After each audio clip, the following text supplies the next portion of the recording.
Il leader del Movimento 5 Stelle ed ex presidente del Consiglio, Giuseppe Conte, è stato a Sora venerdì 24 settembre per incontrare cittadini e simpatizzanti. In tanti lo hanno accolto in piazza Santa Restituta, dove tra i tanti temi affrontati ha ribadito la necessità di restituire al Paese una piena ripartenza. Quando si lavora per il superiore interesse e il bene del Paese bisogna trovarla una sintesi. Sempre che ci sia un atteggiamento responsabile, non si piantino bandierine ideologiche, ma si lavori concretamente per trovare delle soluzioni. Questa è una fase molto importante.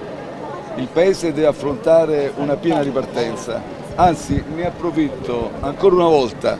Cultura e spettacolo dobbiamo far saltare i limiti di capienza. Abbiamo chiesto il Green Pass e allora che ripartano senza limiti di capienza, sale, concerto, cinema e teatro. Ripartiamo tutti insieme e programmiamo quindi quelle che sono le misure che ci consentiranno di rendere questa ripartenza robusta, solida, di far correre il Paese. Abbiamo tutti gli strumenti per correre, abbiamo una cospicua dote finanziaria, il Piano Nazionale di Ripresa e Resilienza. Dobbiamo lavorare per una maggiore occupazione e una notizia importantissima, questa che ci dà Banca d'Italia, 830.000 nuovi lavoratori e quindi anche rispetto al pre-pandemia stiamo andando molto forte, è una ripresa molto robusta, però la dobbiamo accompagnare anche con una qualità del lavoro. Ecco perché dico che il salario minimo è una battaglia storica del Movimento 5 Stelle, adesso è il momento di realizzarla.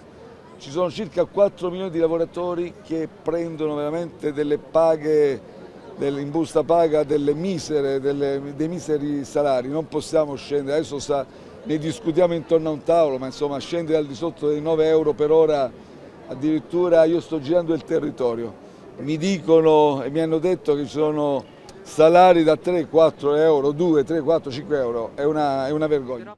Una giornata ricca di incontri nel Lazio per il capo politico dei 5 Stelle. In mattinata è stato a Cisterna di Latina, a Pontini, a Formia e poi a Sora per parlare direttamente con la gente. È un confronto, è un itinerario di confronto con i cittadini, c'è tanta voglia di partecipazione, c'è tanta voglia di partecipare, mi fanno domande, mi chiedono anche spiegazioni, mi chiedono, soprattutto c'è tanta speranza di costruire un'Italia migliore. La tanta sofferenza che è stata accumulata si accompagna alla speranza di poter finalmente fare uno scatto in avanti, tutti insieme, per costruire un progetto di paese e una migliore qualità di vita dei cittadini.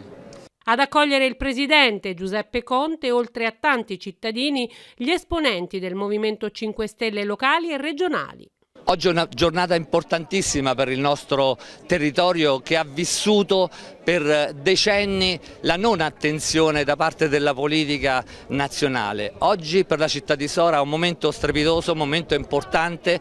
Abbiamo un ex Presidente del Consiglio, capo politico oggi del Movimento 5 Stelle che sta girando tutta l'Italia per parlare con voi cittadini, con voi tutti che avete 1000 problemi e quindi ascoltarli di persona, girando ogni tappa, ogni provincia, ogni capoluogo, ogni paese come la nostra piccola cittadina che oggi ha l'attenzione, un'attenzione importante di personaggi che possono quindi dare lustro anche alle piccole realtà. Oggi per noi è un momento veramente emozionante, sarà una giornata bellissima.